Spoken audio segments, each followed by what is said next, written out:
For decades, Hollywood's most dazzling stars were inventions, down to their names, their faces, and even their scandals. Studios struck secret deals to bury the chaos these divas left behind, while the public saw only perfection. How did studio bosses turn public adoration into private terror? And who paid the real price for the glamour we were sold? The truth behind the image begins where the story you know ends. In 1936, a young dancer named Margarita Cancino signed a 7-year contract with Columbia Pictures. Within months, the studio publicity department began a transformation that would erase her past and manufacture a new icon. Internal memos from the mid-1930s spell out the orders. Her hairline would be painfully raised by electrolysis, her dark hair lightened, and her Spanish surname replaced with something more marketable. Margarita became Rita Hayworth, her mother's maiden name chosen to sound less foreign and more American. Studio boss Harry Cohn dictated every detail. Columbia's files from this era show a pattern of directives, from wardrobe approvals to restrictions on public appearances. The contract Hayworth signed included a morals clause standard for the time, threatening termination if her behavior brought scandal, ridicule, or public contempt to the studio. It was a tool of control, wielded quietly but firmly. Every photo shoot, every interview, every romance was orchestrated to reinforce the image of effortless glamour. Hedda Hopper's columns from the late 1930s echoed these studio talking points, praising Hayworth's poise and beauty while omitting mention of the physical pain and cultural loss behind her smile. Columbia's publicity apparatus worked hand in hand with favored journalists, trading exclusive stories for silence on anything that might threaten the illusion. Behind the scenes, legal documents and internal correspondence reveal the stakes. The contract did not just bind Hayworth to a schedule. It bound her to an identity, one crafted in boardrooms and enforced through legal language. The process that remade Rita Hayworth became a template for generations of stars, a toolkit for manufacturing perfection and burying anything that did not fit. For Hayworth, the price of stardom was written into every clause and every carefully staged photograph. Joan Crawford arrived on the Warner Brothers lot with a reputation that preceded her. Crew members whispered about the demands she made before ever stepping onto set. During the production of Humoresque in 1946, her presence dominated every stage and corridor. Crawford insisted on specific lighting, even halting scenes until the crew adjusted the bulbs to her liking. Cameramen learned to keep her right side in shadow or risk a public dressing down in front of dozens. Letters from production assistants preserved in studio files describe days stretching long past schedule, sometimes for a single close-up. When Crawford was dissatisfied, retakes multiplied. A single scene might be shot a dozen times, each reset costing the studio hundreds of dollars in overtime. Internal Warner Brothers reports from the period show mounting costs. One shutdown report dated October 1945 attributes a 3-day delay to disputes over wardrobe and set design, both traced back to Crawford's objections. The reshoot ledger for Humoresque lists line items for additional film stock, crew meals, and overtime pay, all spiking during Crawford's most contentious weeks on set. Yet, despite the ballooning costs, Warner Brothers executives made a calculated decision. The projected box office returns for a Crawford vehicle outweighed any short-term loss. Financial records show Humoresque grossed over $6 million in the United States alone, a windfall that dwarfed the overruns. Testimonies from crew collected in later oral histories recall a working environment ruled by fear. One grip described a daily ritual of checking call sheets for reassignment, knowing a single misstep could mean blacklisting. Crawford's power extended beyond performance. She could and did request that certain crew members never work with her again. Her tantrums, documented in private letters and studio memos, were tolerated as the price of her stardom. For Warner Brothers, Economic logic always won. As long as the profits rolled in, the abuse was absorbed, hidden behind the glamour of the marquee. Lana Turner's Beverly Hills home became the center of a national scandal on April 4, 1958. That night, her teenage daughter, Cheryl Crane, stabbed Johnny Stompanato, Turner's lover and a known associate of mobster Mickey Cohen. Police records and inquest transcripts detail the aftermath: Crane's confession, the coroner's ruling of justifiable homicide, and the rapid closure of the case. But what happened behind closed doors reveals the machinery that kept Turner's image intact. MGM's crisis team moved quickly, coordinating with Turner's lawyers and the press. Internal studio memos from the days after the killing show a calculated effort to recast Turner as both victim and devoted mother. Newsreel footage captured Turner's tearful appearance at the inquest, an image that dominated front pages and shaped public sympathy. Studio publicity guides distributed to columnists emphasized her trauma and resilience, steering coverage away from the violence and toward a story of maternal protection. Meanwhile, the FBI kept its own files on Hollywood's elite. Marilyn Monroe's name appeared in redacted memos dated throughout 1961, flagged for her friendships with artists under government suspicion and her rumored connections to political figures. Hotel registries and travel logs surfaced in later investigations, with Monroe's alias appearing on a Waldorf Astoria guest list just weeks before a high-profile political fundraiser.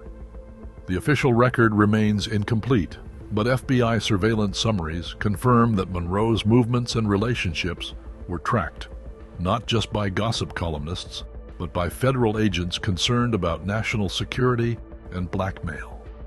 These cases reveal how Hollywood's crisis management extended beyond the studio lot. Legal transcripts, files released under FOIA, and newsreel archives document a pattern. When violence or political scandal threatened a star's image, studios and their allies shaped the narrative, sometimes in coordination with state surveillance. The public saw only the surface: red carpets, courtroom tears, and magazine spreads, while the real story played out in confidential memos and classified files. Judy Garland's name still glowed on the MGM lot, but inside her personnel file, the language grew more clinical with every passing year. Doctors' notes ordered rest cures, but the real prescription was silence. Internal memos from 1947 to 1950 list her as absent for nervous exhaustion, a phrase repeated in draft press releases and fan magazine copy. The studio medical directives never mentioned the amphetamines or barbiturates that kept her performing, nor the sedatives that left her unable to sleep. Instead, the paperwork masked addiction as overwork, breakdown as fatigue. Production reports show schedules rearranged, shoots delayed, and entire films suspended while Garland was resting. Behind closed doors, MGM publicity chief coordinated with columnists to control the story. A carefully worded release would announce a much-needed vacation or a brief hospitalization, never admitting the true cause. The studio investment in Garland was too great to risk public scandal. As long as she could be coaxed back to set, her value outweighed the mounting costs. Yet the ledgers reveal a different kind of calculation: overtime, insurance claims, and the hidden expenses of keeping a star's troubles out of the headlines. Control of the narrative was part of the business. Elizabeth Taylor's experience at MGM in 1960 shows how the logic shifted for the most profitable stars. Contract ledgers from that year record a renewal with unprecedented terms. Taylor's salary soared, and her control over projects increased, even as her private life drew tabloid outrage. The studio decision was economic. Her box office power insulated her from the consequences that ended other careers. For Frances Farmer, the paperwork tells a different story. After a series of clashes with studios and a court-ordered commitment in 1943, her name vanishes from release schedules. SAG, work records, and studio logs show a void stretching nearly a decade. There is no formal blacklist, no memo declaring her untouchable, just a silent gap where a career once stood. The system that shielded Garland and Taylor when they were profitable offered Farmer nothing once she became inconvenient. In Hollywood files, protection was never a right. It was a calculation, and not everyone made the cut. The machinery that once manufactured legends now shapes every celebrity headline and social feed.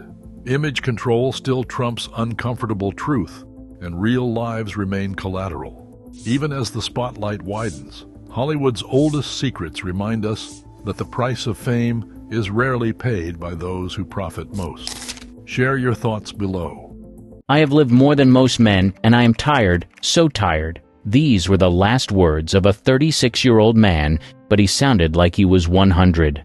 Jack Pickford, brother of Hollywood royalty Mary Pickford, had burned through his entire life in just over 3 decades. Doctors said progressive multiple neuritis, worsened by drinking, killed him. Humphrey Bogart. Hollywood's tough guy bowed out with a soft goodbye. Bogart, dying from esophageal cancer, whispered to wife Lauren Bacall, "Goodbye, kid, hurry back." He was only 57, his legendary voice cracked by illness. George Reeves. Best known as Superman, Reeves left fans with questions. At a late-night gathering, he told guests, "I'm tired. I'm going back to bed." Minutes later, he was found dead from a gunshot wound. Clark Gable. The King of Hollywood ended quietly. After filming The Misfits, Gable collapsed from a heart attack. His last words to wife Kay Williams, "I'm tired, baby. Let's not get up." Gary Cooper. Gravely ill from prostate cancer, Gary Cooper still showed grace.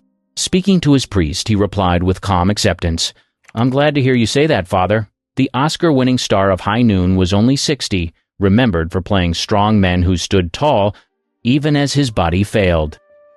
Marilyn Monroe. Hollywood's most iconic star left a cryptic goodbye. Hours before her death from a barbiturate overdose, she told Peter Lawford, "Say goodbye to Pat, say goodbye to the president, and say goodbye to yourself, because you're a nice guy." Montgomery Clift. The actor, known as one of Hollywood's most tortured souls, died at 45 of a heart attack. When a nurse suggested he watch The Misfits, he snapped, "Absolutely not." They were his last words. Judy Garland. The Wizard of Oz legend died at 47 after a barbiturate overdose. To her husband Mickey Deans, she said, "I wanted to be left alone." It was the last cry from a performer who had been pushed since childhood. John Wayne. The Duke's rugged image softened in his last moment. Dying from stomach cancer, Wayne reassured his daughter, Isa, "Of course I know who you are. You're my girl. I love you." He was 72. Steve McQueen. The King of Cool fought mesothelioma, likely from asbestos exposure. After surgery in Mexico, his final words were in Spanish, "Lo tengo, I have it." He died at 50, leaving fans stunned. Natalie Wood. On a yacht trip with Robert Wagner, Natalie Wood voiced a plea, "We're not going to fight tonight, are we?" Hours later, she drowned at age 43. Her death, ruled accidental, has been questioned ever since. John Belushi. Comedy's wild man ended with a quiet request. Hours before his fatal overdose of cocaine and heroin, Belushi told Kathy Smith, "Just don't leave me alone." At 33, the SNL legend who lived at full volume passed in silence. Richard Burton. The acclaimed actor known for Shakespeare and fiery romance with Elizabeth Taylor died of a cerebral hemorrhage at 58. To his wife Sally Hay, he whispered, "I'm fine, my angel." Truman Capote. The author of In Cold Blood faded at 59, his body ravaged by liver disease. In his final breath, he uttered, "Beautiful Linda." No one knows exactly who Linda was, though friends speculated about past loves. Rock Hudson. A leading man of the 1950s, Rock Hudson became the first major star to die of an AIDS-related illness. At 59, weakened but dignified, his last words were, "I'm okay, I feel better." Cary Grant. On stage until the very end, Cary Grant suffered a stroke at 82. In his last words to wife Barbara, he said, "I love you, Barbara, don't worry." His farewell was a husband's final comfort. Desi Arnaz. The Cuban-born star of I Love Lucy gave Lucille Ball one last tender exchange before lung cancer took him at 69. When Lucy called, he told her, "I love you too, honey. Good luck with your show." Decades of love and conflict ended with kindness. Sal Mineo. Best known from Rebel Without a Cause, Sal Mineo's life ended violently at 37. Stabbed outside his home, his last words were a panic cry, "Oh God, no! Help! Someone help!" His words captured the shock of a life cut short. Bette Davis. Hollywood's grande dame fought through cancer and strokes, but at 81, she admitted her final exhaustion. To a nurse, she said, "I'm so tired." Known for her sharp wit and fierce independence, Davis ended on a note of weary honesty. Laurence Olivier. The legendary actor faced death with calm resolve. Suffering from kidney failure and prostate cancer, Olivier remarked, "This isn't nearly as bad as I thought." At 82, the master of Shakespeare left life with the same control he brought to the stage. Lucille Ball. The queen of comedy surprised everyone with her odd farewell. After heart surgery, she called out for "My Florida Water." Minutes later, her aorta ruptured. At 77, the woman who made millions laugh went out with words as quirky as her humor. Sammy Davis Jr. The Rat Pack entertainer faced throat cancer with courage. To his wife, his final reassurance was, "I'm fine." He wasn't. He died soon after at 64. Freddie Prinze. At only 22, Chico and the Man star Freddie Prinze left a note saying, "I must end it. I will be at peace." Soon after, he fatally shot himself. Prinze had skyrocketed in comedy but battled depression behind the fame. Charlie Chaplin. On Christmas Day, the 8-year-old film legend faced death with wit. A priest told him, "May the Lord have mercy on your soul." Chaplin answered, "Why not? After all, it belongs to him." He died of natural causes at his Swiss home. Elvis Presley. The King of Rock left his fiancée Ginger Alden with everyday words, "I'm going to the bathroom to read." Hours later, Elvis collapsed and died at 42 of a heart attack tied to heavy prescription drug use. Bing Crosby. Crosby wrapped up a golf game in Spain with cheer. "That was a great game of golf, fellas. Let's go have a Coca-Cola." Seconds later, he collapsed from a heart attack at 74. George Burns. At 100, Burns was still cracking lines. His last words were filled with love. "I'm going to see Gracie." He was speaking of his wife and comedy partner Gracie Allen, who had died decades earlier. Gene Kelly.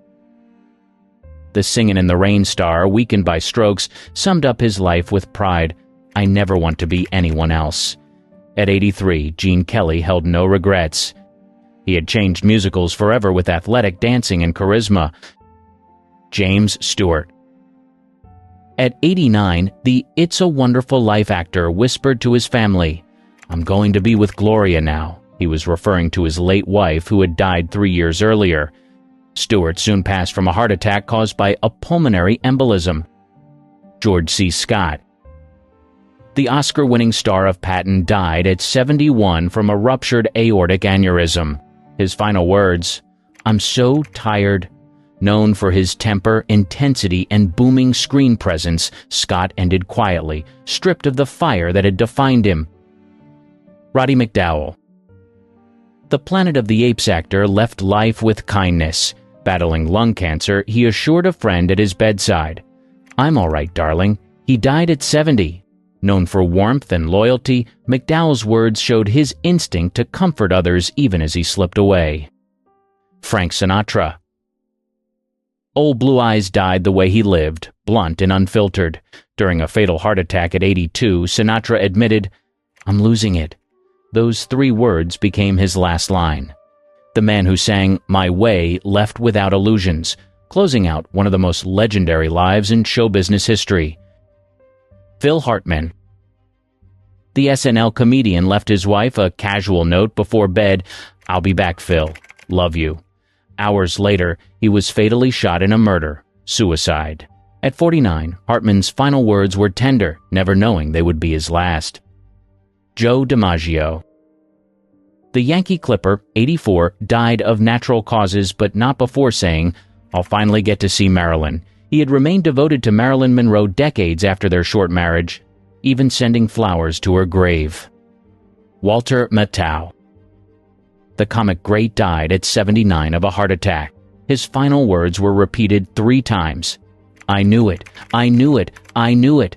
Nobody can say what he meant, but it fit Matthau's sharp wit and sardonic personality. Jack Lemmon. The Oscar-winning star of Some Like It Hot faced death with dry honesty. Fighting cancer at 76, he told a friend, "This is it, kid." Lemmon had charmed audiences with humor and heart for decades. Richard Harris. Known for Camelot and later Harry Potter, Harris went out with a joke. Dying from Hodgkin's disease at 72, he told nurses, "It was the food." His wit held even in the hospital. The Irish actor had lived hard, drank hard, and entertained millions. Bob Hope. At 100, comedy legend Bob Hope was asked where he wanted to be buried. He answered, "Surprise me." Days later, pneumonia claimed him. It was the perfect punchline from a man who had delivered laughs for nearly a century. Charles Bronson. The tough guy actor who headlined Death Wish showed resilience in his final words. Fighting pneumonia and Alzheimer's complications at 81, he said, "I'm still holding on." Bronson had spent his career playing men who never quit. John Ritter. The Three's Company star collapsed suddenly from an aortic dissection at 54. To his wife, Amy Yasbeck, he signed "I love you" in American Sign Language. Ritter's final message was tender and simple, just like the warmth he brought to his comedy roles. Marlon Brando. One of Hollywood's most complex stars ended with paranoia. Suffering from pulmonary fibrosis and heart failure at 80, Brando muttered, "The paparazzi are after me." The actor who transformed cinema with The Godfather and A Streetcar Named Desire left with suspicion and unrest. Ossie Davis. Actor and activist Ossie Davis died at 87 of natural causes. His last words were everyday and warm, "I'll be right there." Spoken just before his passing, they carried the same kindness he showed throughout his life and career. Don Knotts. The beloved Andy Griffith Show actor faced lung cancer with a comedian's edge. His last words were, "Where's the punchline?" Knotts, 81, had made his career out of awkward humor and bumbling charm. Even as he faced death, he looked for the joke. Paul Newman. The Hollywood icon, race car driver, and philanthropist died at 83 of lung cancer. Newman's last words were dignified, "It's been a privilege." They summed up a career that spanned decades and a life marked by giving back. Heath Ledger. The 28-year-old actor's final words to his sister were haunting. "I just need to get some sleep."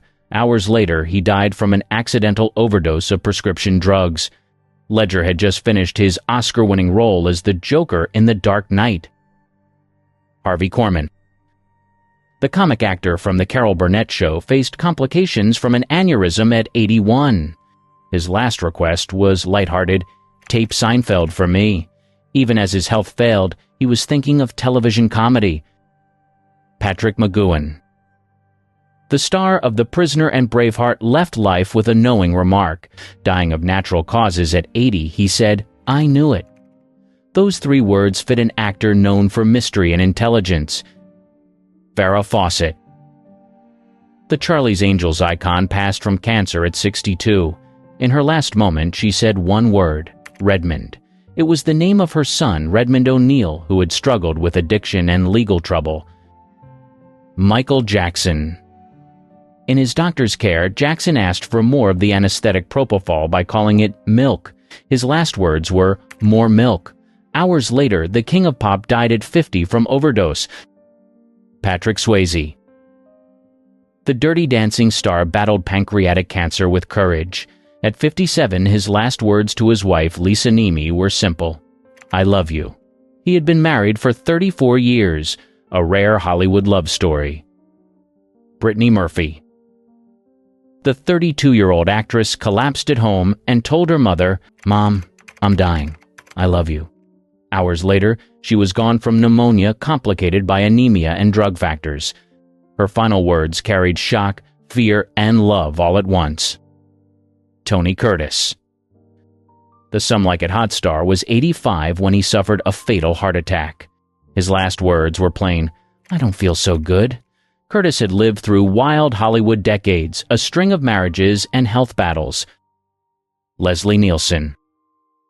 The master of deadpan comedy went out with a joke. At 84, battling pneumonia, his last words were, "Let her rip," known for Airplane and The Naked Gun. Nielsen spent decades making audiences laugh with silliness. Elizabeth Taylor. At 79, the Hollywood icon died from heart failure. Her last words were reassuring: "I'll be fine." For a star who had battled illness for decades, the remark was classic: Taylor strong, brave, and a little defiant. She left the world with calm dignity, still playing the role of a fighter. Peter Falk. The Columbo star died at 83 from pneumonia linked to Alzheimer's. To his daughter, he said warmly, "I love you, kid." Falk had built his career on a gruff detective with a heart. Ernest Borgnine. The Oscar-winning actor of Marty and McHale's Navy died at 95 from kidney failure. His final words were uplifting: "You're the best." Borgnine had a career of tough guy roles, but was known for a big smile off-screen. Peter O'Toole. The Lawrence of Arabia legend died at 81 after battling stomach cancer. His last words were, "This is madness, isn't it?" O'Toole had lived hard, drank harder, and delivered towering performances. Even at the end, he saw the absurdity of it all. Paul Walker. The Fast and Furious star left with casual words before tragedy. At 40, he told friends, "We'll be back in 5 minutes." Minutes later, the car he rode in crashed, killing him instantly. Robin Williams. At 63, battling Lewy body disease, Williams said to his wife, "Good night, my love." Hours later, he took his own life. The comedian who gave the world boundless laughter left with tenderness. Mickey Rooney. At 93, Rooney's last words were steady: "I'll be all right." He had lived through 9 marriages, classic films, and near a century of Hollywood history. He passed of natural causes, still working almost to the end. Philip Seymour Hoffman. The Oscar-winning actor died at 46 from a heroin overdose. Before his final hours, he told someone close, "I'll call you later." The everyday line became haunting after his sudden death. Leonard Nimoy. The Star Trek legend's last public words came in a tweet: "A life is like a garden, LLAP. Live long and prosper." He died at 83 from COPD. Nimoy had given fans decades of wisdom through Spock, and his farewell read like poetry. David Bowie. Facing liver cancer in secret, Bowie left a line that captured his spirit: "Music has been my doorway of perception and the house that I live in." At 69, the artist who reinvented himself endlessly summed up his life in one sentence. Joey Feek. The country singer, half of Joey plus Rory, died at 40 from cervical cancer. Her last words to husband Rory were, "I love you." She had documented her cancer fight with openness, inspiring many. Alan Rickman. The Harry Potter and Die Hard star, suffering from pancreatic cancer at 69, spoke softly to his wife, "It's all right, darling. It's all right." Known for his sharp voice and villainous roles, Rickman ended with reassurance, not menace. Gene Wilder. The star of Willy Wonka and Young Frankenstein faded at 83 from Alzheimer's complications. To family, his last words were, "I trust you." Wilder had spent his career mixing comedy with kindness. Carrie Fisher. At 60, The Star Wars icon suffered cardiac arrest on a flight. Her last words were heartbreaking. "I want to go home." Fisher had lived boldly, writing and speaking about her struggles with addiction and mental health. Debbie Reynolds. Just one day after her daughter, Carrie Fisher, died, Reynolds suffered a fatal stroke at 84. Her last words were, "I want to be with Carrie." The Singin' in the Rain star had lived through Hollywood's golden age. Bill Paxton. The actor known for Twister and Aliens died at 61 from a stroke after heart surgery. His final words to his wife and kids were, "Love you." Paxton had spent a career in adventurous roles, but his last moment was grounded in family. David Cassidy. The Partridge Family teen idol died at 67 from organ failure. His last words carried regret. So much wasted time. Cassidy had lived through fame, addiction, and family troubles. In the end, he admitted what he couldn't change. Burt Reynolds. The Smokey and the Bandit icon, known for his swagger, died of a heart attack at 82. His final words were about lost love. "She was the love of my life." Many believed he was speaking of Sally Field, his longtime on-and-off partner. Doris Day. The singer and actress died at 97 from pneumonia. Her last words were warm and simple, "I love you." Day had lived a long, private life after decades as America's sweetheart. At the end, she didn't talk about her career or fame. Luke Perry. The Beverly Hills 90210 star died at 52 after a massive stroke. His final words to loved ones were, "I love you." Known for his charm on screen, Perry left with the most universal phrase of all. Naya Rivera. The Glee star drowned while boating with her young son.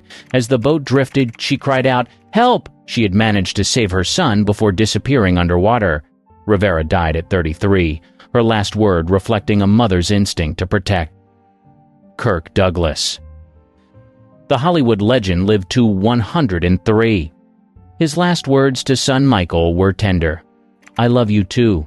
After decades of iconic roles, from Spartacus to Lust for Life, Douglas left with the same humanity he brought to his characters. Max von Sydow. The Swedish actor, known for The Exorcist and The Seventh Seal, died at 90 of natural causes. His last words were calm, "I'm ready." A performer who often played men facing fate, von Sydow embraced his own with dignity. Sean Connery. The first James Bond, who later became a respected elder statesman of film, died at 90 from pneumonia and heart failure. His last words were, "It's been wonderful." Connery left life as he lived it with charm and finality. Chadwick Boseman. The Black Panther star kept his cancer battle private. In his last days, he said to a friend, "It broke me, man. We made a difference in his life. He was 43. Boseman's final words showed his heart was on others, not himself. Christopher Plummer. The Sound of Music actor died at 91 after a fall caused a head injury. His final word was, Elaine, the name of his wife. Plummer's career lasted 7 decades, but his farewell was not about film. Sidney Poitier. The trailblazing Oscar winner died at 94 from heart failure. His last words were full of grace, "Thank you." Poitier had broken barriers for black actors in Hollywood. Angela Lansbury. The Murder, She Wrote star died at 96 of natural causes. Her last words were firm. "That's enough now."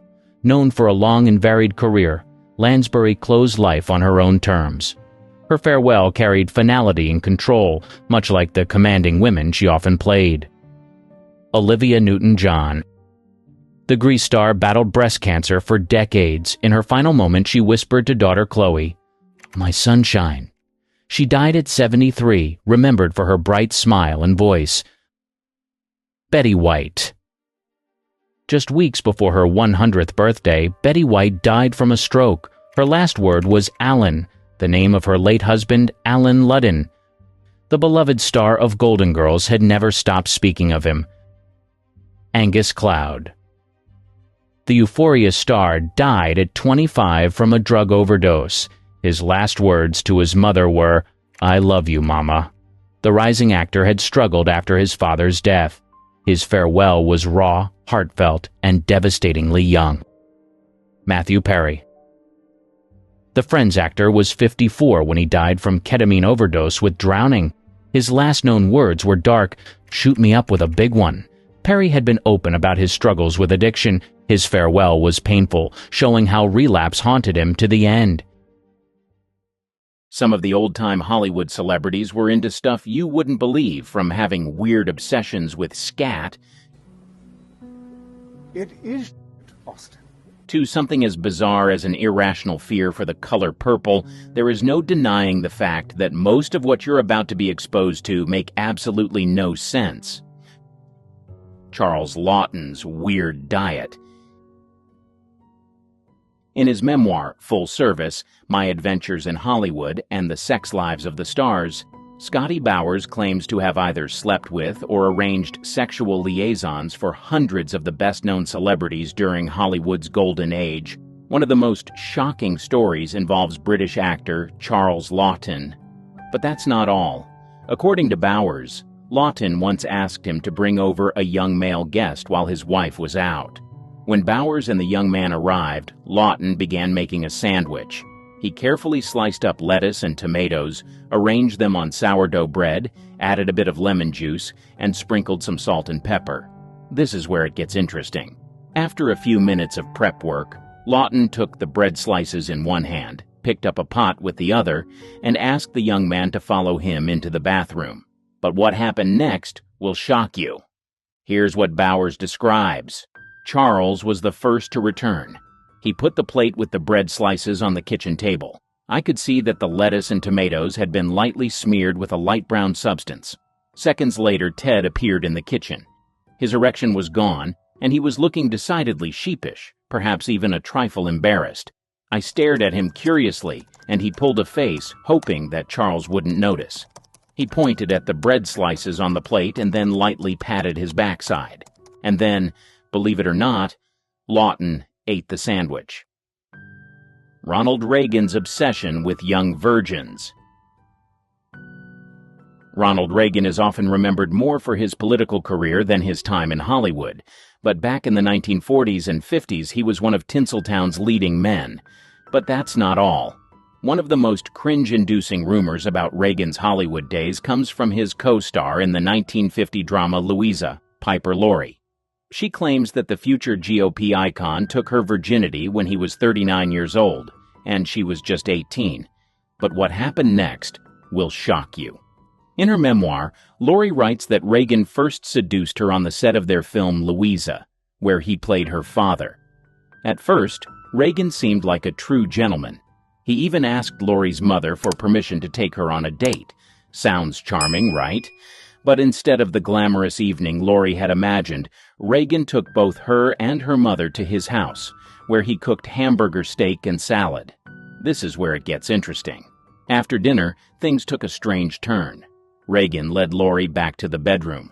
According to her, the actor was an insensitive show-off in bed. He bragged about how long he'd been erect, 40 whole minutes, and how much his condom had cost. But that's not all.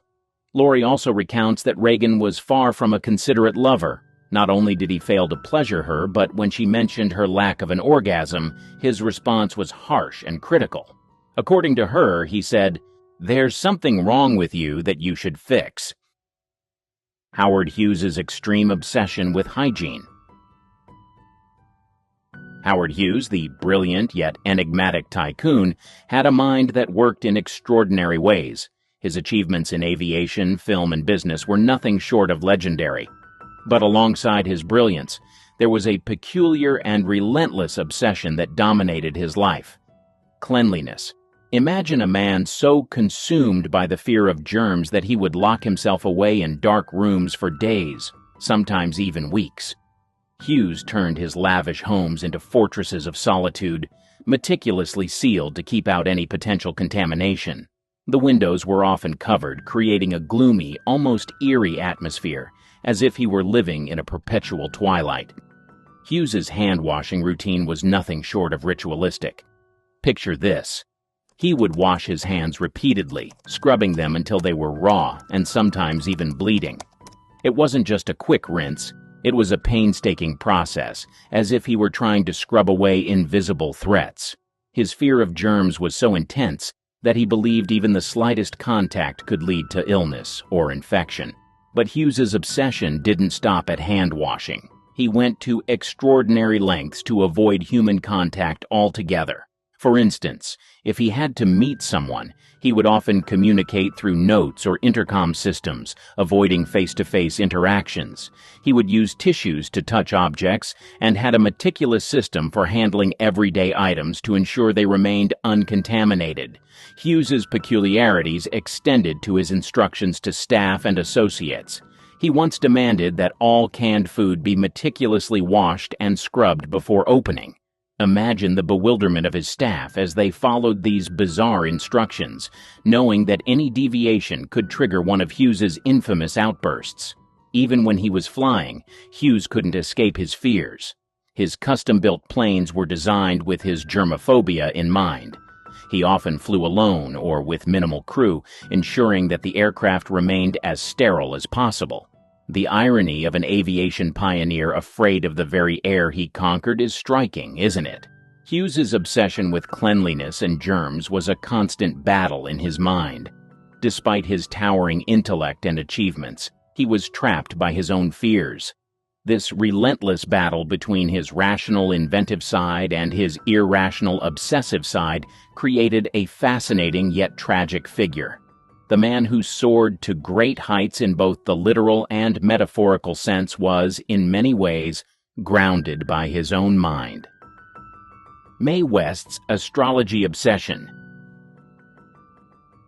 Mae West, a name synonymous with boldness and wit, was a star who dazzled both on and off the screen. But behind her larger-than-life persona and sultry quips lay a fascination that guided many of her choices: astrology. Mae West was deeply obsessed with astrology. This wasn't just a casual interest or a passing fancy, it was a central pillar of her decision-making process. Imagine a woman who, despite her confidence and unshakable self-assuredness, would not make any major life decisions without first consulting her astrologer. Whether it was a career move, a personal relationship, or even the timing of her day-to-day activities, the stars had to align for Mae. Her belief in astrology was so profound that it influenced her creative work. She wrote a play called The Constant Sinner, which was steeped in astrological themes. The narrative wasn't just a backdrop for her characters. It was interwoven with the celestial movements and zodiac signs that Mae believed so deeply in. This wasn't just art imitating life. It was life, love, and destiny dictated by the cosmos. Think about the confidence and assertiveness Mae West exuded in every role she played and every public appearance she made. Now imagine that same woman, with all her bravado, quietly consulting her astrologer in private, seeking guidance from the alignment of planets and stars. It's a striking contrast, isn't it? The idea that such a powerful figure would defer to celestial charts and predictions adds a fascinating layer to her already complex persona. Astrology wasn't just a hobby for Mae West, it was a way of life. She saw the patterns and signs as a roadmap, helping her navigate the tumultuous landscape of Hollywood and her personal life. This deep-rooted belief in the stars provided her with a sense of control and direction, a way to make sense of the often unpredictable nature of fame and fortune. Marlene Dietrich and collecting men's clothes. Beyond her screen persona, Marlene had an intriguing obsession that set her apart from her contemporaries, a fascination with men's clothing. This wasn't just a passing fancy or a quirky interest. It was a profound passion that influenced both her personal life and her public image. Dietrich didn't merely collect men's clothing, she wore it with a sense of ease and confidence that challenged the norms of her time. In an era when women were expected to adhere to strict fashion conventions, Dietrich's choice to don suits, trousers, and tailored shirts was nothing short of revolutionary. Picture her walking into a Hollywood event in a perfectly fitted tuxedo, her hair meticulously styled, and her makeup flawless. The image was striking and unforgettable, making a powerful statement about gender and fashion. She was one of the first women to popularize androgynous fashion in Hollywood. Her style wasn't about rejecting femininity, but about embracing a broader spectrum of identity. By wearing men's clothing, Dietrich played with societal expectations, blending masculinity and femininity in a way that was both provocative and liberating. She made it clear that clothing was an expression of self, not a strict adherence to gender norms.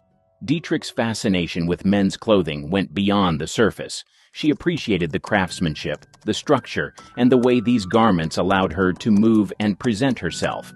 Collecting these pieces became a hobby, a form of self-expression, and a way to assert her individuality.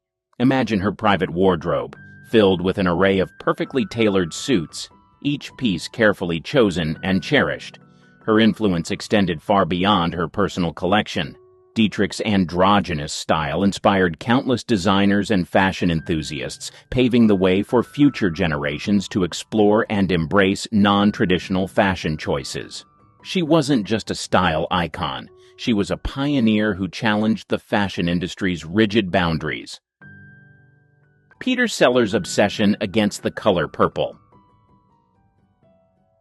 Most people have typical fears like heights, snakes, or spiders, but Peter Sellers, he had a bizarre terror of the color purple. Now, Sellers' eccentricity wasn't the lovable, bumbling kind he often portrayed in his roles. It was far more chaotic and disturbing, making him a difficult person to be around. On film sets, Sellers was infamous for his explosive outbursts. Imagine him in a fit of rage, yelling at his wives, smashing dishes, and even brandishing a shotgun to vent his anger. His tantrums didn't stop there.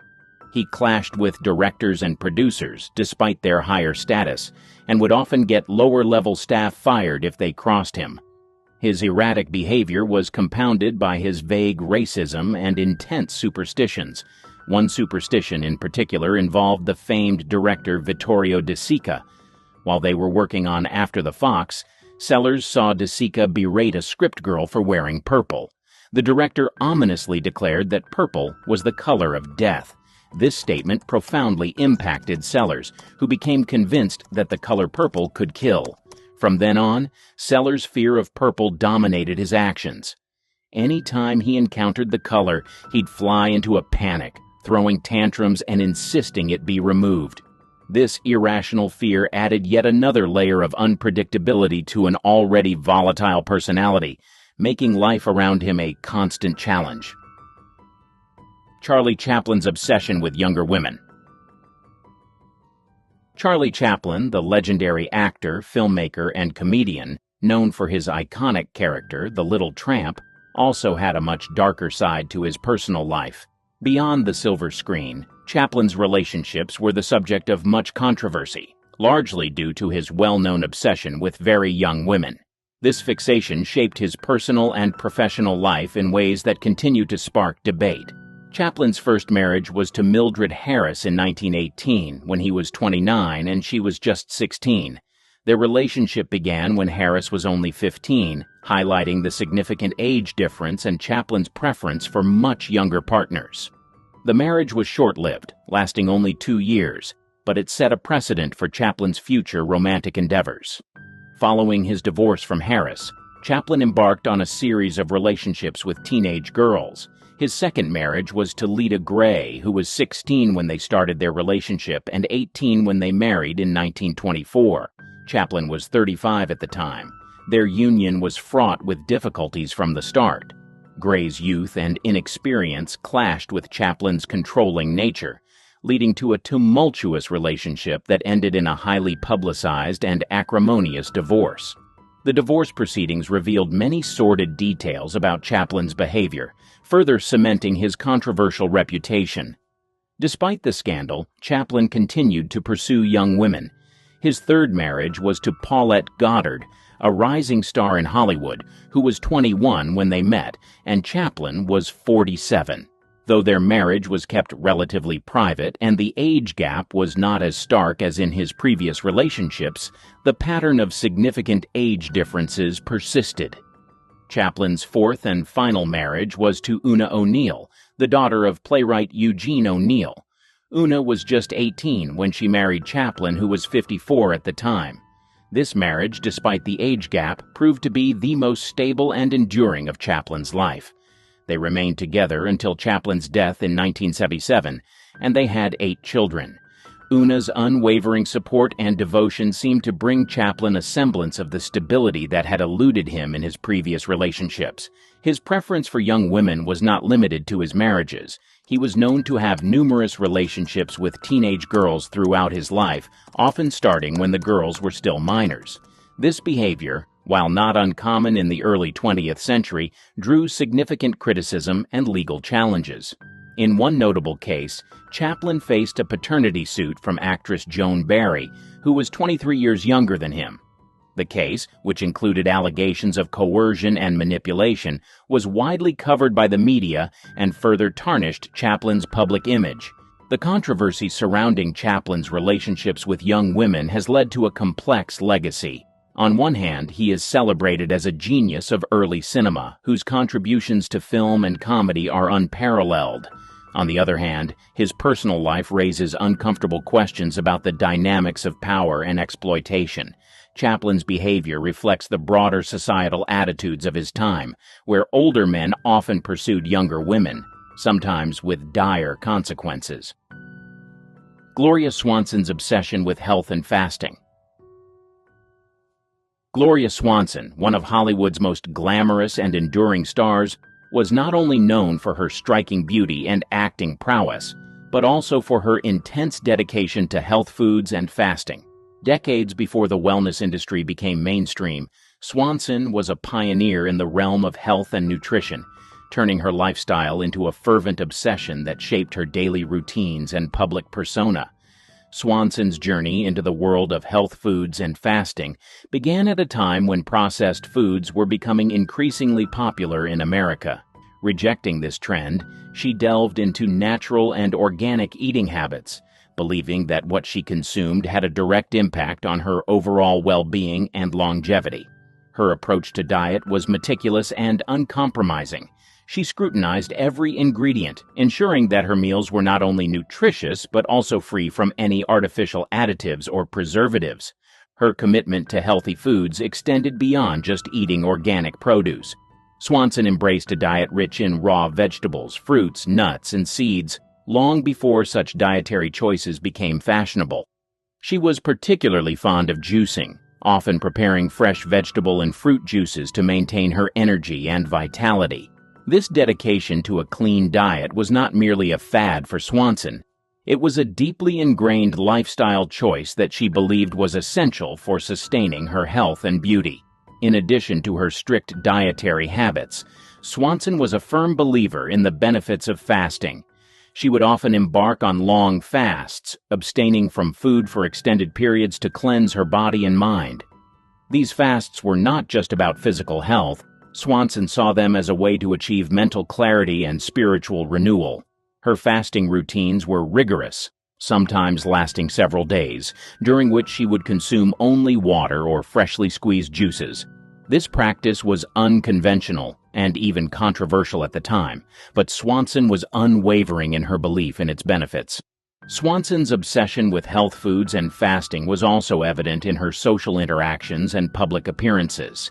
She often spoke about her dietary practices, sharing her knowledge and experiences with others. She became an advocate for healthy living, encouraging those around her to adopt similar habits. Her influence extended to her close circle of friends and colleagues in Hollywood, many of whom were inspired by her dedication and began to explore healthier lifestyles themselves. Her commitment to health was not without its challenges. Swanson faced skepticism and criticism from those who viewed her practices as extreme or unnecessary. However, she remained steadfast, confident in the knowledge that her choices were beneficial. Her dedication to health and wellness was a testament to her discipline and determination, qualities that also defined her illustrious career. Swanson's approach to health was holistic.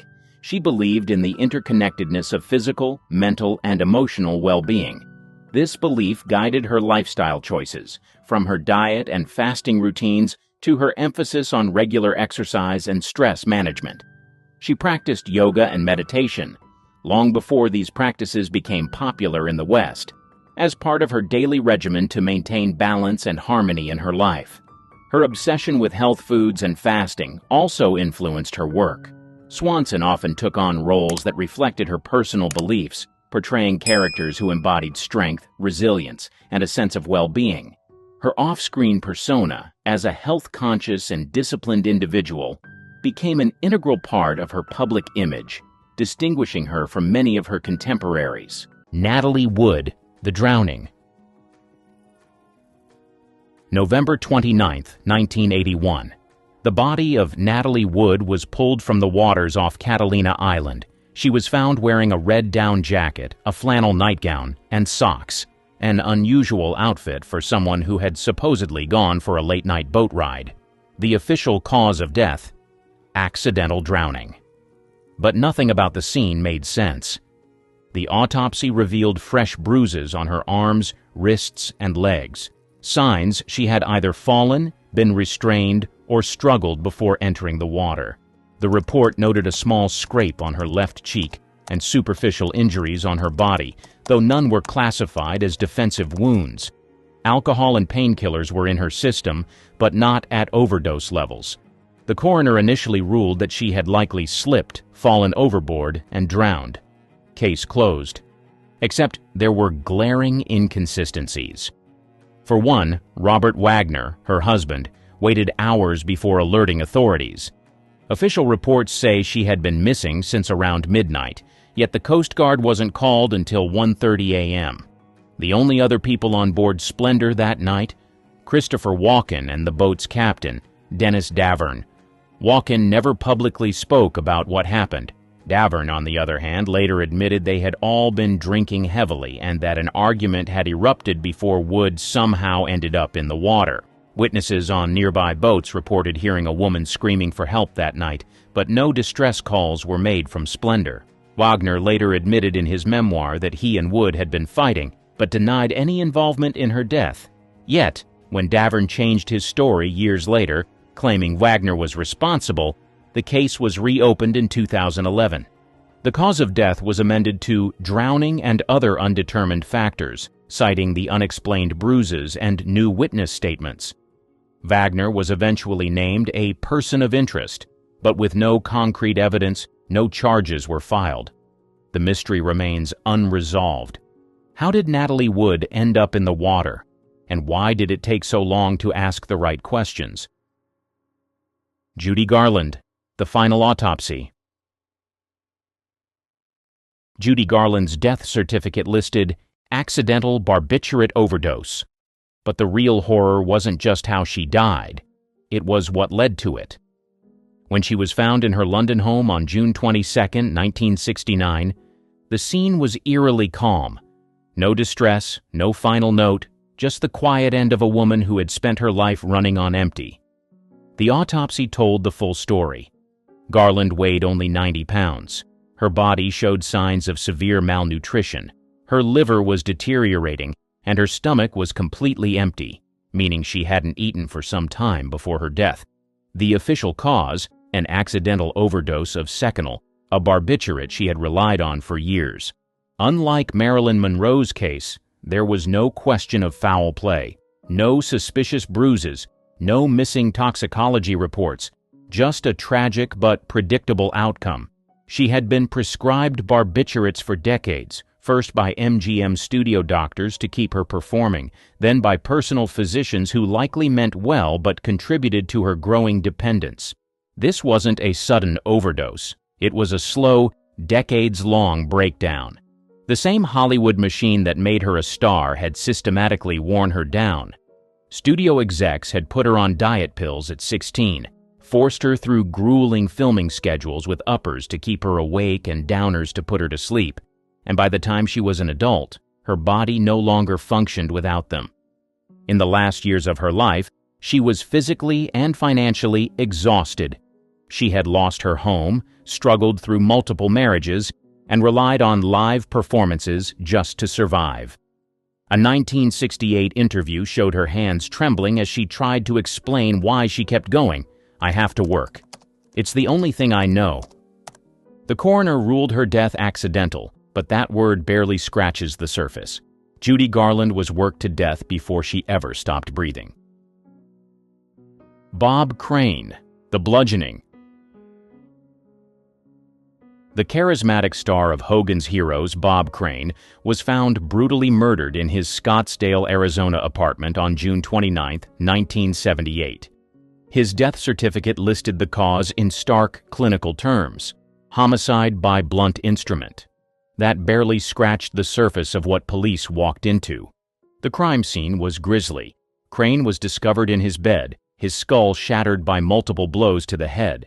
Blood spatter coated the walls and ceiling, and investigators determined the murder weapon was likely a heavy-duty camera tripod. His injuries were devastating: severe head trauma, deep lacerations, and massive hemorrhaging. The force of the blows suggested rage, not just an attempt to kill but to destroy.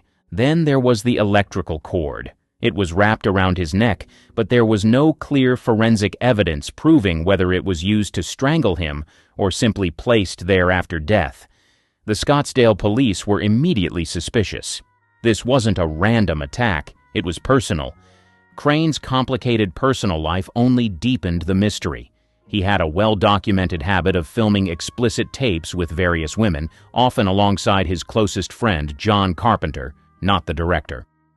Carpenter, a video equipment salesman, frequently supplied Crane with cameras and editing tools, making him more than just a bystander in Crane's secret lifestyle. And conveniently, he was one of the last people to see Crane alive. Police quickly zeroed in on Carpenter as the prime suspect. His rental car was searched, and inside they found traces of blood that matched Crane's blood type. But this was 1978. DNA testing wasn't where it is today. Blood type evidence wasn't enough for a conviction. Without a direct forensic link, the case stalled. Years later, in 1992, Carpenter was charged with Crane's murder when new technology allowed for DNA retesting. But the results were inconclusive, and he was acquitted. To this day, Bob Crane's murder remains officially unsolved. Sharon Tate, the gruesome reality. August 9, 1969. Sharon Tate's body was discovered inside the home she shared with her husband, director Roman Polanski, in Benedict Canyon. The address, 10,050 Cielo Drive, would forever be tied to one of the most horrific crimes in Hollywood history. But beyond the newspaper headlines and the chilling Manson family mythology, her autopsy revealed a reality even more brutal than the world initially knew. The official cause of death: multiple stab wounds. The coroner's report, however, exposed a level of savagery that defied logic. Tate, 8 months pregnant, was stabbed 16 times with 5 wounds considered fatal.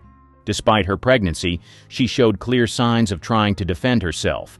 Cuts and slashes on her arms and hands indicated she had fought back. Blood spatter evidence suggested she was still alive during most of the attack, enduring unimaginable pain as her killers carried out Charles Manson's twisted orders. The crime scene itself horrified even the most seasoned investigators. The walls were smeared with blood, with the word "pig" scrawled in Tate's own blood on the front door. A thick white rope was looped around her neck and tied to a ceiling beam, connecting her to the body of Jay Sebring, a celebrity hairstylist and her close friend, who had been killed before her. Tate's final moments were pure terror, pleading for the life of her unborn child before Watson and Krenwinkel struck the final blows. The autopsy put to rest several grisly rumors. There was no post-mortem mutilation. Her unborn child, a boy who would have been named Paul Richard Polanski, remained inside her. The infamous whispers that the baby had been cut from her body were entirely false. When the report was released, it further solidified the sheer brutality of the Manson family's crime spree. Her autopsy was the final word on a crime so horrific that it remains burned into public memory more than 50 years later. Not every lie in Hollywood was whispered. Some were typed, notarized, and filed. These death certificates don't just record a date, They reveal everything no one dared say out loud. The heart failure wasn't natural. Jean Harlow was one of MGM's biggest stars in the 1930s, but her death certificate left more questions than answers. It said acute nephritis, a vague term for kidney failure. What it didn't say was how fast she declined and how badly things were handled behind the scenes. She collapsed on set in May 1937. At first, doctors blamed it on the flu. Then it was gallbladder trouble. She was swollen, couldn't keep food down, and her breath smelled like ammonia, an obvious sign of kidney issues. Still, no one got her to a specialist. MGM reportedly didn't want bad press. They downplayed her condition. By the time she was finally hospitalized, it was too late. Her kidneys were shutting down and fluid was flooding her lungs. She passed away just days later. The official record listed heart failure and uremia caused by nephritis, but experts later said her symptoms fit a treatable infection. She didn't need to die at 26. Stomach lined with acid burns. Thelma Todd was found slumped in her car, parked inside a garage near Pacific Palisades. The official cause: carbon monoxide poisoning. But the death certificate included something the headlines missed: damage to her stomach lining from acid exposure. Todd had spent the weekend partying. Witnesses said she seemed fine when she left, but hours later, her body was discovered. The garage belonged to her ex's wife, which fueled rumors. Some suspected foul play. Others pointed to accidental death after falling asleep with the engine running. No alcohol was found in her system, no bruises, just the gas and the acid. The certificate listed accidental death, but multiple doctors questioned why a healthy woman would sit in a running car, fully dressed, in freezing weather.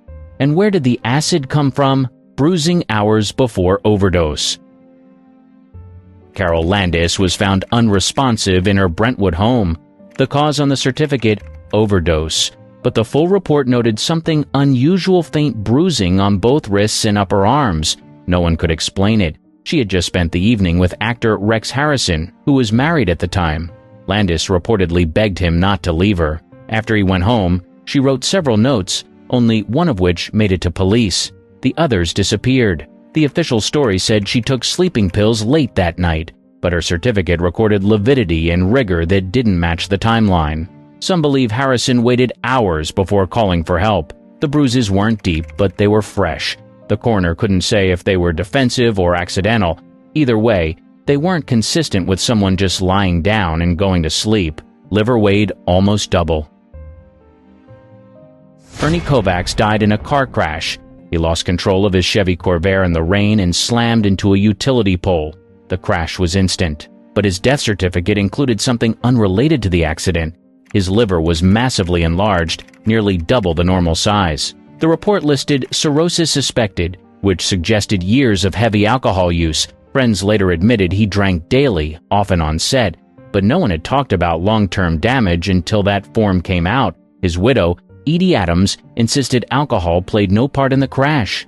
Toxicology showed no drugs or alcohol in his system at the time of death, but the liver condition revealed a deeper issue. He had been hiding serious health problems, even from those closest to him. There was no foul play, no scandal, just a one-car wreck in the rain. But that one line on the certificate, chronic liver disease, noted, quietly changed how people saw him. 3rd degree, burns after crash. Jane Mansfield died instantly when her car slammed into the rear of a slowed tractor-trailer outside New Orleans. The top of the vehicle was sheared off, killing all 3 adults in the front seat. Her children, asleep in the back, survived with minor injuries. Early news reports claimed she'd been decapitated. That wasn't true. The coroner later clarified the cause of death as crushed skull with severe brain trauma. Her head injuries were catastrophic but not surgical separation. A wig was found yards from the crash site, which likely fueled the false rumors. The press ran with it, but the official report stayed clear. She suffered multiple skull fractures, massive facial trauma, and instant loss of life. There were no burns, no fire, and no explosion. Just the full force of a steel truck hitting a low-sitting car at highway speed. The accident also prompted a nationwide push for truck underride guards, the safety bars now common on trailers. Morphine level off the charts? Judy Garland's death certificate listed barbiturate overdose. But the toxicology notes told a deeper story.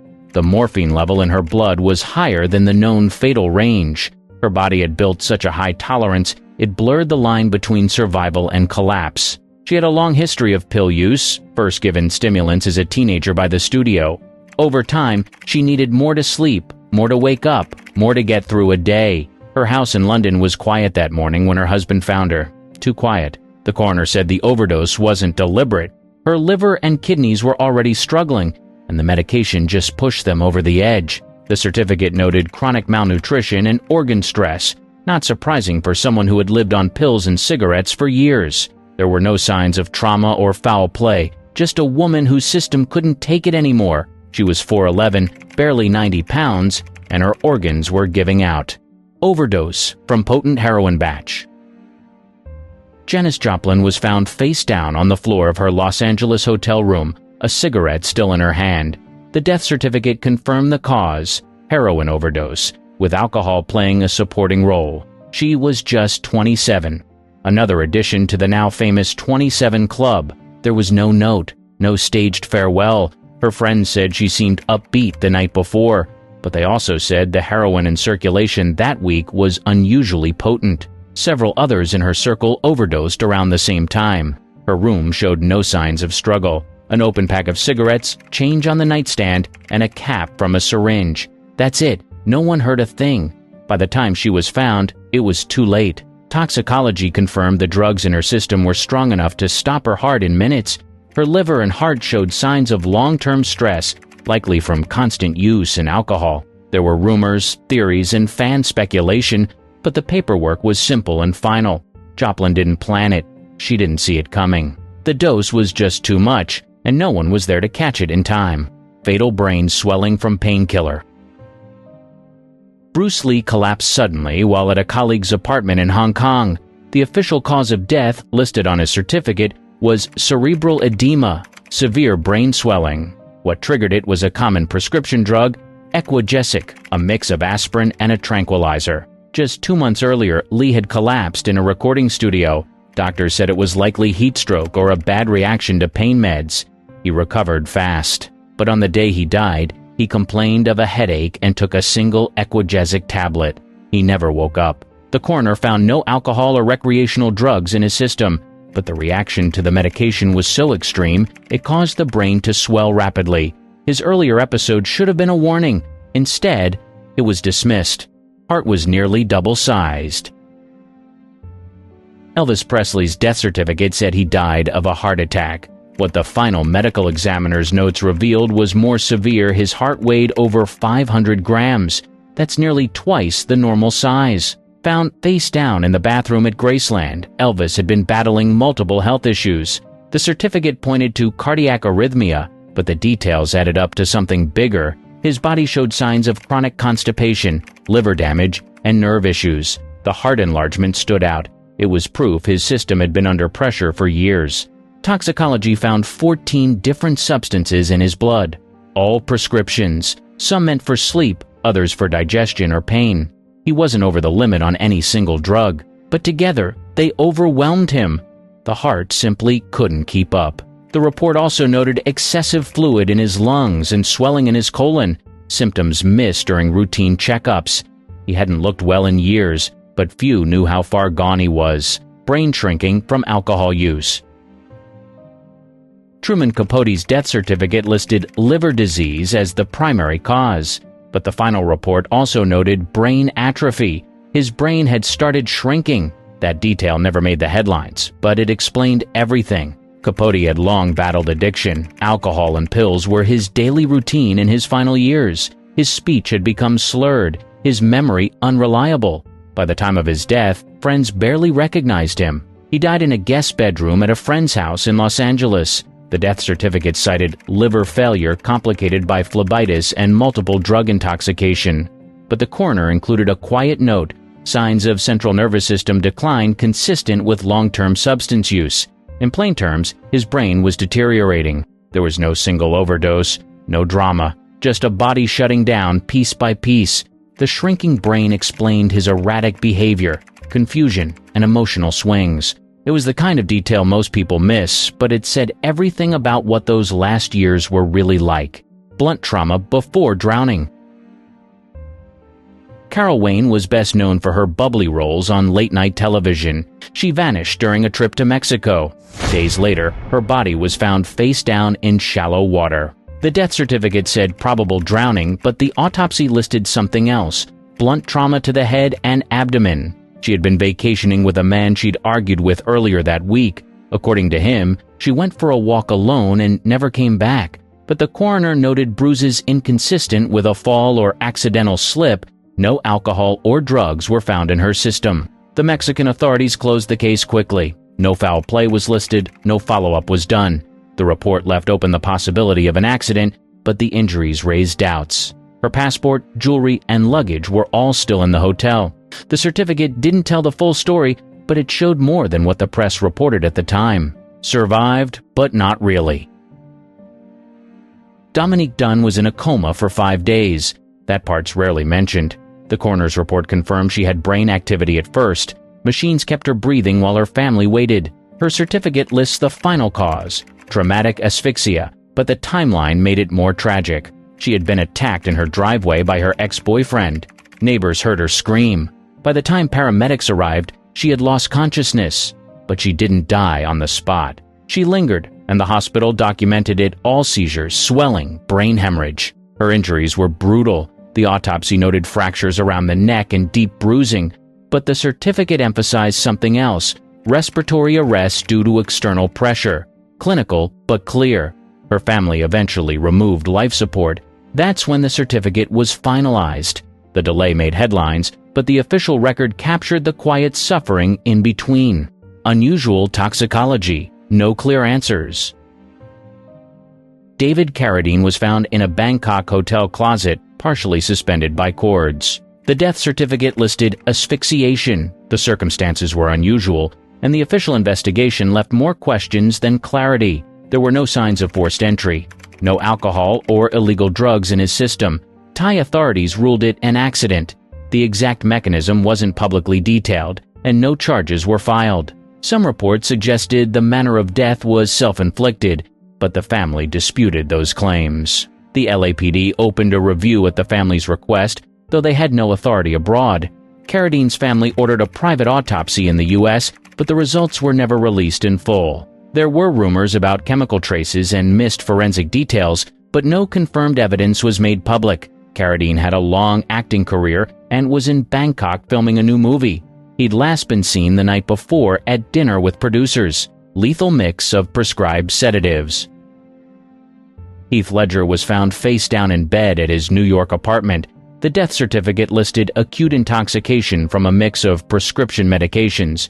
None were illegal, but together, they slowed his body down until it couldn't recover. Toxicology showed 6 medications in his system: 2 painkillers, 2 anti-anxiety drugs, a sleeping aid, and an antihistamine. Each drug was within legal limits, but the combination was lethal. The sedatives depressed his breathing, leading to oxygen loss and eventual heart failure. There were no signs of trauma, and no note was left behind. His house was quiet, his bed undisturbed. He had been battling insomnia and anxiety for months. Doctors had prescribed the drugs separately, but no one tracked how they would interact in his body. The coroner ruled the death accidental. He didn't take too much of one thing, he took just enough of everything to make recovery impossible. His breathing slowed while he slept, and no one noticed until it was too late. Organs too decayed to test. Brittany Murphy's death was ruled as pneumonia with secondary anemia and multiple drug intoxication. But the report included a line that raised eyebrows. Several of her organs were too decayed to test properly. That wasn't due to delay. It happened fast. Within hours of death, she collapsed in her bathroom and was pronounced dead at the hospital. Her husband claimed she had flu-like symptoms for days. The coroner found dozens of medications in her system, mostly over-the-counter drugs. No illegal substances, no high-dose narcotics. What shocked investigators wasn't the toxicology, it was the rapid breakdown of tissue. Her organs had started to rot unusually fast. That led to speculation about mold in her home or environmental toxins. Nothing conclusive was ever found. Her father later called for further testing. The LA County coroner said no foul play was involved. Still, the organ decay made it difficult to get a clear answer. When her husband died just 5 months later under similar conditions, the questions grew. The report stayed the same, natural causes, but the body had deteriorated so quickly that some answers died with her. Severe nasal collapse noted. Michael Jackson's death certificate cited acute propofol intoxication, but deeper in the autopsy were findings related to years of surgeries, most notably severe nasal collapse. The structure of his nose had weakened to the point that breathing through it was limited. One nostril was nearly closed off. His personal doctor had administered the surgical anesthetic to help him sleep.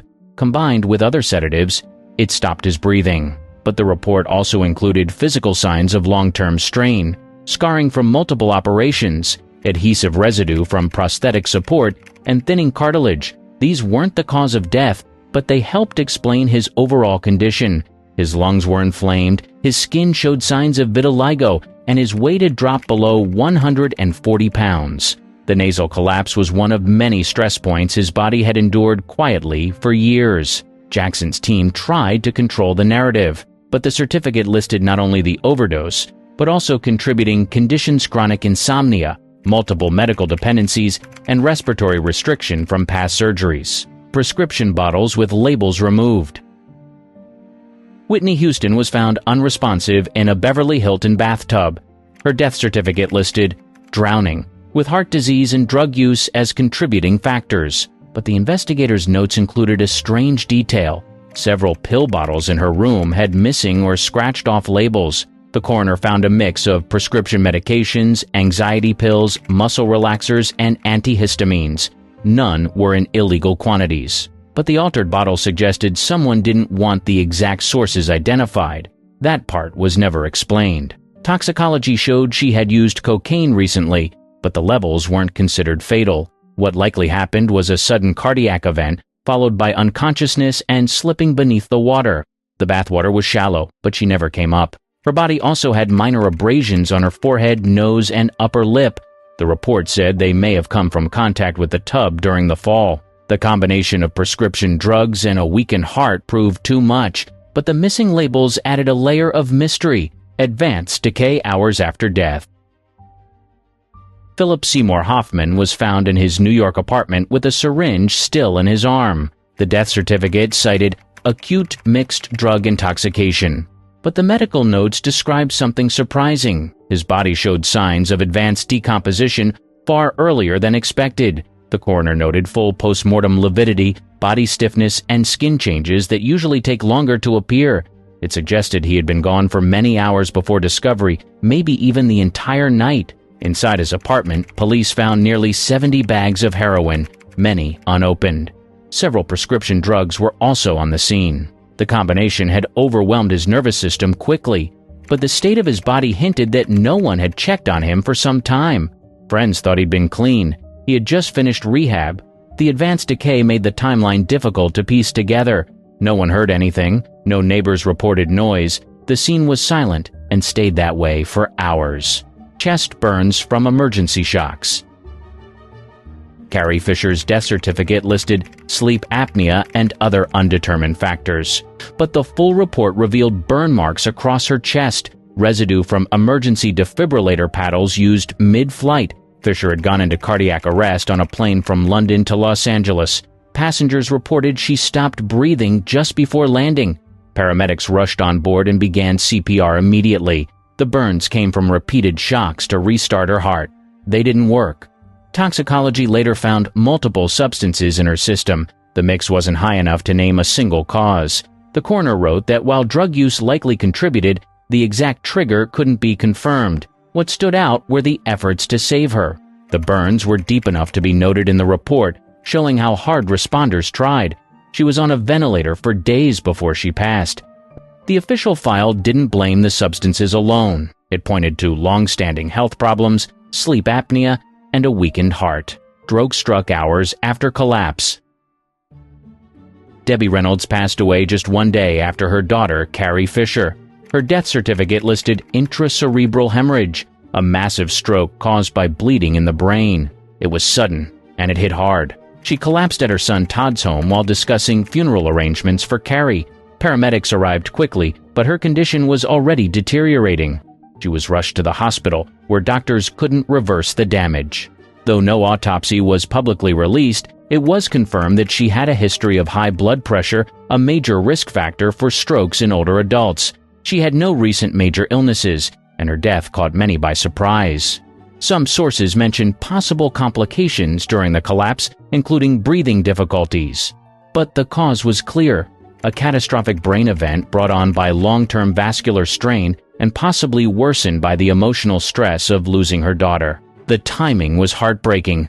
Two icons, gone within 36 hours. Her death certificate made no mention of grief, but everyone close to her believed it played a role. Behind the glamour of old Hollywood was a hotbed of scandal. Think love triangles, blackmail, and rumors so wild they'd make Twitter explode today. The Clark Gable and Loretta Young love child scandal. One of the most whispered about was the rumor that Clark Gable fathered a secret child with Loretta Young. The year was 1935, and the two were co-stars in The Call of the Wild. Off camera, it was said sparks flew. Gable, married to socialite Rhea Langham, had a reputation for on-set flings. Loretta Young, on the other hand, was known for her strict Catholic faith and carefully curated image of innocence. After filming Wrapped, Young disappeared from the spotlight. Months later, she returned, announcing she had adopted a baby girl named Judy. Her story was that Judy was an orphan who needed a home, but Judy's striking resemblance to Gable, right down to his distinctive ears, made the cover story hard to believe. Whispers of an affair and a secret pregnancy circulated immediately. Both stars stayed quiet. Gable, often referred to as the King of Hollywood, never publicly addressed the rumors. Young stuck to her adoption claim, protecting her career and reputation. Insiders, however, hinted that Gable made secret visits to Judy, further fueling the speculation. MGM reportedly stepped in to bury the story, fearful of how it might damage its stars. For nearly 6 decades, the truth remained hidden. It wasn't until 1994 that Young, in a rare interview, confirmed what many had long suspected. Judy was her biological daughter, the result of what she described as a non-consensual encounter with Gable during the filming of The Call of the Wild. This shocking revelation cast the scandal in a far darker light, reframing what had been romanticized as an affair into a story of exploitation. The confession added complexity to both Gable and Young's public personas.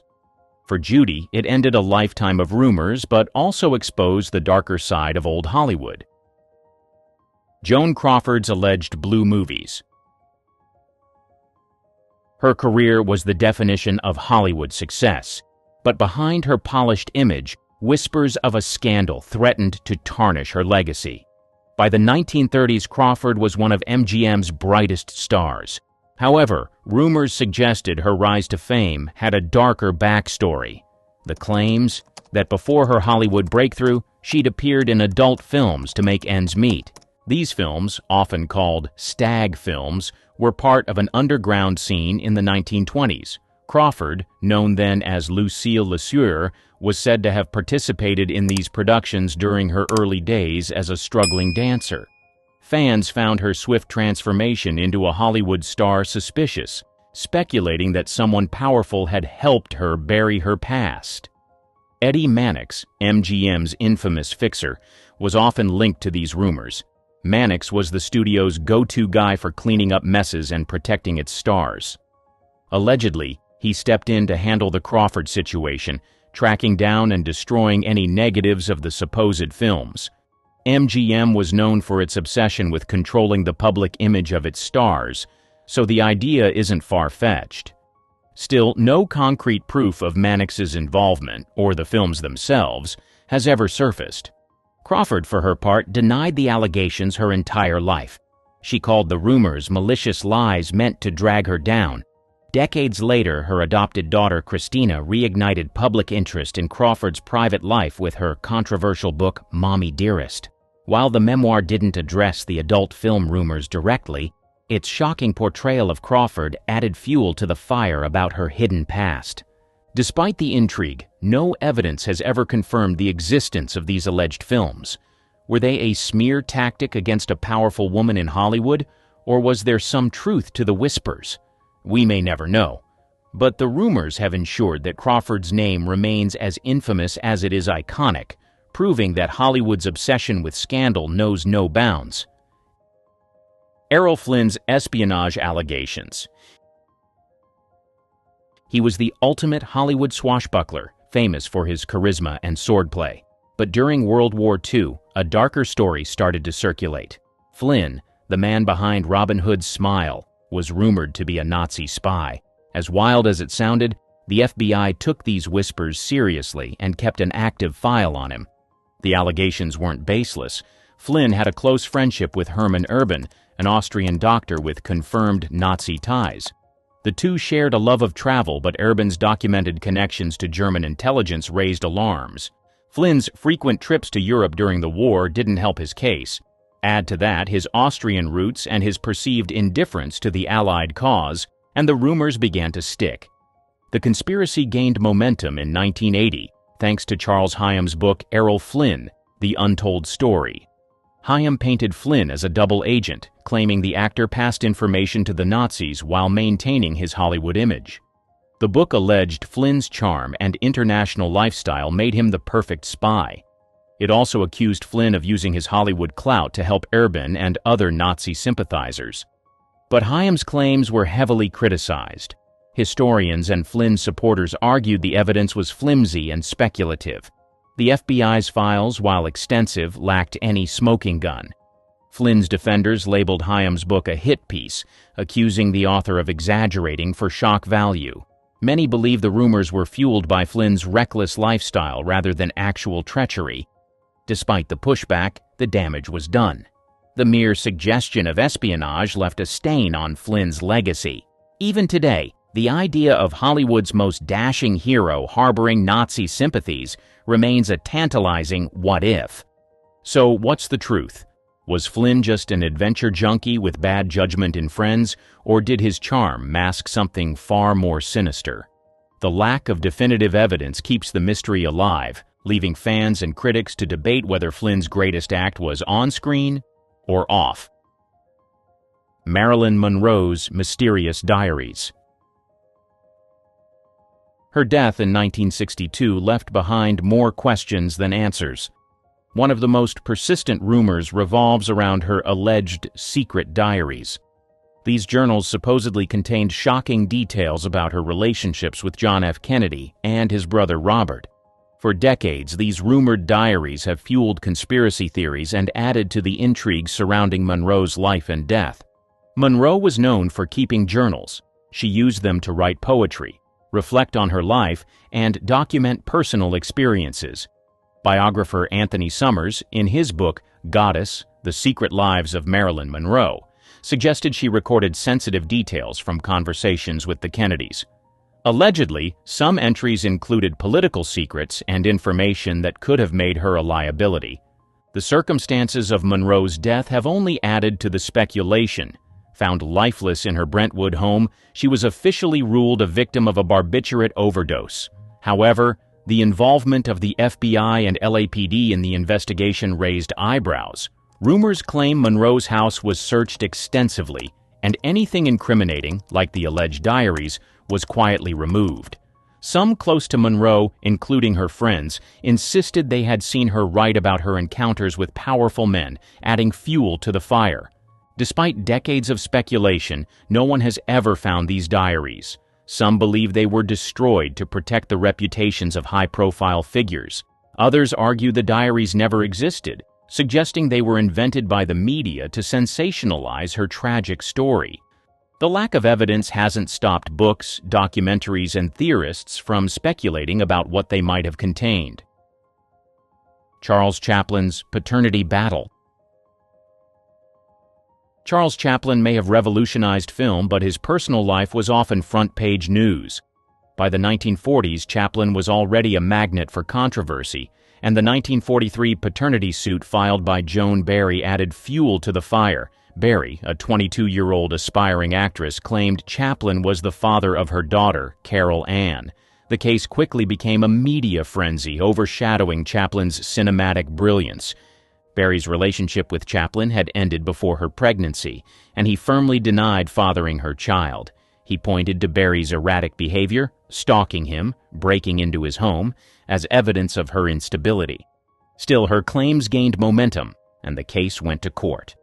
In a bid to prove his innocence, Chaplin agreed to a blood test. At the time, this was cutting-edge science.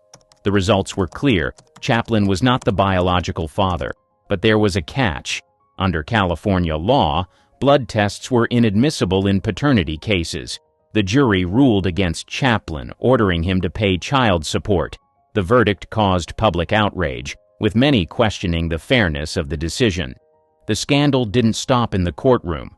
It gave Chaplin's enemies, including FBI Director J. Edgar Hoover, exactly what they needed to intensify their attacks. Hoover, who was already suspicious of Chaplin's political leanings, used the trial to paint him as both immoral and un-American. The FBI's campaign against Chaplin wasn't subtle. It added pressure to an already tense situation, leading to his forced departure from the U.S. in 1952. He relocated to Switzerland, where he spent the rest of his life. Despite the controversy, Chaplin continued making groundbreaking films, though the paternity case cast a long shadow over his later years. Judy Garland's alleged drug coercion. Judy's talent lit up the screen, but her life behind the scenes told a darker story. Her career, especially during her teenage years, has been heavily scrutinized for the alleged exploitation she endured under MGM's iron grip. Many believe the studio orchestrated her dependency on drugs to keep her working at an unrelenting pace. Garland was just 13 when she signed with MGM. While her voice was unmatched, executives cruelly criticized her appearance, labeling her the Little Hunchback. To fit Hollywood's rigid standards, she was subjected to harsh dietary controls. Reports suggest her meals consisted of black coffee, chicken soup, and diet pills, all closely monitored by studio staff. The most shocking claims involve amphetamines, pep pills, allegedly given to Garland to keep her energized for marathon filming schedules. During The Wizard of Oz, she was said to work up to 18-hour days, running on little more than these stimulants. To help her sleep, barbiturates were reportedly prescribed, creating a dangerous cycle of dependency. By adulthood, Garland's struggles with addiction were undeniable. Her personal life and career began to show the strain. She often spoke candidly about her experience with the studio system, saying, "They had us working days and nights on end. They'd give us pills to keep us on our feet long after we were exhausted, then knock us out with sleeping pills when the work was done." Her battles didn't stop there. She faced public breakdowns, hospitalizations, and strained relationships. Despite these challenges, her raw talent and resilience kept her fighting for her place in Hollywood. Garland's tragic death in 1969, at just 47 years old, was attributed to an overdose. It was a heartbreaking end for a star who had given so much to the industry but received so little care in return. Her story remains a grim reminder of how old Hollywood often treated its stars as commodities rather than people, prioritizing profit over well-being.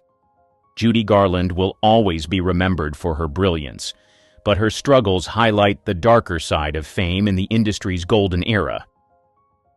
The murder mystery of Thelma Todd. Her death in December 1935 stunned Hollywood. Known as the Ice Cream Blonde, she was beloved for her comedic timing and glamorous looks. At 29, Todd was a star on the rise, transitioning from silent films to talkies with ease. She also ran Thelma Todd's Sidewalk Cafe, a hotspot for celebrities along the Pacific Coast Highway. But her success was overshadowed by her mysterious death, which has remained unsolved. Todd's body was found slumped in her car inside the garage of her lover and business partner, Roland West. The garage, located above her cafe, became the center of intense speculation. The coroner ruled her death accidental, caused by carbon monoxide poisoning from her car's running engine. Still, the details surrounding her death didn't add up, sparking rumors that refused to die. Weeks before her death, Todd allegedly received threats from mobsters demanding money from her cafe. Organized crime figures saw her business as prime real estate for their operations. Her refusal to comply may have put her in danger. Adding fuel to the fire, Todd was seen arguing at a party the night before with her ex-husband, Pat DeSico, who had known mob connections. Then there was Roland West.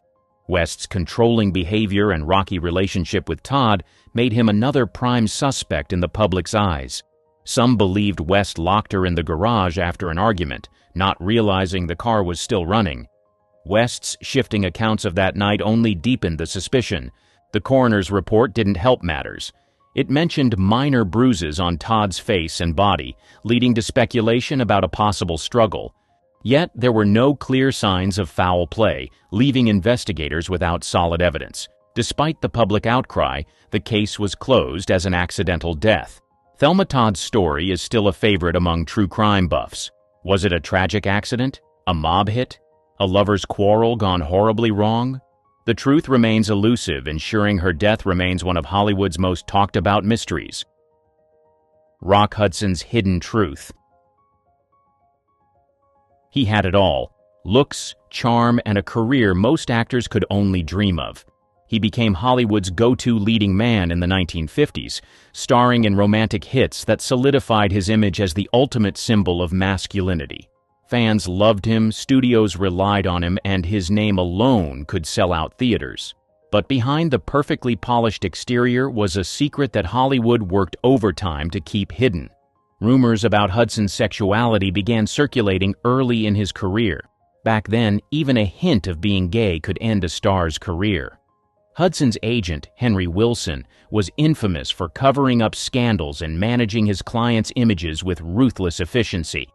When whispers about Hudson started growing louder, Wilson orchestrated a hasty solution: a marriage. In 1955, Hudson married Phyllis Gates, Wilson's secretary. The timing wasn't subtle. It came right after a tabloid threatened to publish a story about Hudson's personal life. Gates later claimed she didn't know Hudson was gay when they married, but skeptics have doubted her version of events. The marriage lasted 3 years, but by then it had served its purpose: silencing the rumors. Behind closed doors, Hudson lived a carefully compartmentalized life. Close friends and co-stars knew the truth, but loyalty and fear of the industry's backlash kept them quiet. Studio executives wielded immense power and had no problem squashing tabloid stories that could tarnish their golden boy. Everything changed in 1985 when Hudson announced he had immune deficiency syndrome. He was the first major celebrity to publicly disclose the diagnosis, a move that shocked fans and confirmed the rumors. The revelation came at a time when advanced HIV disease was deeply stigmatized, and Hudson's bravery helped bring global attention to the crisis. His death later that year was mourned worldwide and exposed the hypocrisy of an industry that demanded perfection at any cost. Lana Turner and the Johnny Stompanato murder. Lana Turner's relationship with Johnny Stompanato had everything tabloids could dream of: a Hollywood icon, a mobster boyfriend, and an explosive ending. Stompanato, a known associate of crime boss Mickey Cohen, wasn't just bad news. He was dangerous. Despite his charm, his violent streak quickly turned their romance into a toxic mess of arguments and reconciliations. By 1958, the relationship had reached its breaking point. On April 4th, an argument in Turner's Beverly Hills home escalated to violence. Turner later testified that Stompanato threatened her, causing her 14-year-old daughter, Cheryl Crane, to step in. Grabbing a kitchen knife, Cheryl stabbed him in the abdomen. He died almost instantly. The fallout was chaotic. The media swarmed Turner's home, turning the incident into a nationwide scandal. Headlines screamed speculation about what really happened that night. At the coroner's inquest, Cheryl claimed she acted in self-defense to protect her mother. Turner backed her up, tearfully recounting the abuse she'd endured. The jury ruled it justifiable homicide, but whispers of a different story refused to die. Some questioned whether Cheryl, a teenager with no history of violence, could deliver such a precise fatal wound. Others believed Turner herself had wielded the knife and that Cheryl took the blame to save her mother's career. Stompanato's mob connections added another layer of intrigue. There were rumors that his death wasn't an accident at all. Some suggested Mickey Cohen had orchestrated the killing either to eliminate liability or settle a personal grudge. Cohen, of course, denied any involvement. Despite the jury's decision, the scandal haunted Turner. While she continued acting, her glamorous image was forever tied to the tragedy. Cheryl, too, struggled with the weight of public scrutiny. The case remains one of old Hollywood's most infamous stories, blending celebrity drama with true crime. Whether it was a desperate act of protection or a cover-up, the Stompanato murder still fuels endless speculation. Decades later, it's clear this was no ordinary Hollywood breakup. It was a headline-grabbing scandal that left scars on everyone involved. The Black Dahlia and Hollywood. The murder of Elizabeth Short, better known as the Black Dahlia, remains one of Hollywood's darkest mysteries. In January 1947, her mutilated body was found in a vacant Los Angeles lot. The crime was horrifying and left posed in a gruesome manner. The case immediately grabbed headlines, with every sordid detail plastered across newspapers. Short, just 22 years old, had come to L.A. chasing dreams of becoming an actress. Like many others, she struggled to find work, often relying on friends or admirers for support. When her murder hit the news, her personal life became fodder for speculation. Reporters and the public alike were eager to link her to Hollywood's elite. Rumors swirled that she had attended exclusive parties thrown by powerful industry figures. Some even suggested she had rejected the wrong man's advances, which led to her untimely death. One theory that refuses to die is the involvement of Dr. George Hodel, a prominent and wealthy physician. Hodel was known for hosting extravagant gatherings attended by artists, intellectuals, and Hollywood insiders. Decades later, his own son, Steve Hodel, a former LAPD detective, accused him of being the killer. Steve presented evidence, including old photos of a woman resembling Short and his father's medical expertise, which matched the surgical precision of the crime. The accusations against George Hodel didn't come out of nowhere. During the 1940s, he was investigated for other crimes, including the suspicious death of his secretary. Although Hodel was never charged in the Black Dahlia case, his connection to it has fueled endless speculation. Elizabeth Short's murder remains unsolved, but her name is forever tied to the shadowy side of Hollywood. Whether she was targeted for her ambitions, a chance encounter, or something more sinister, the crime highlighted the dangers lurking in the industry.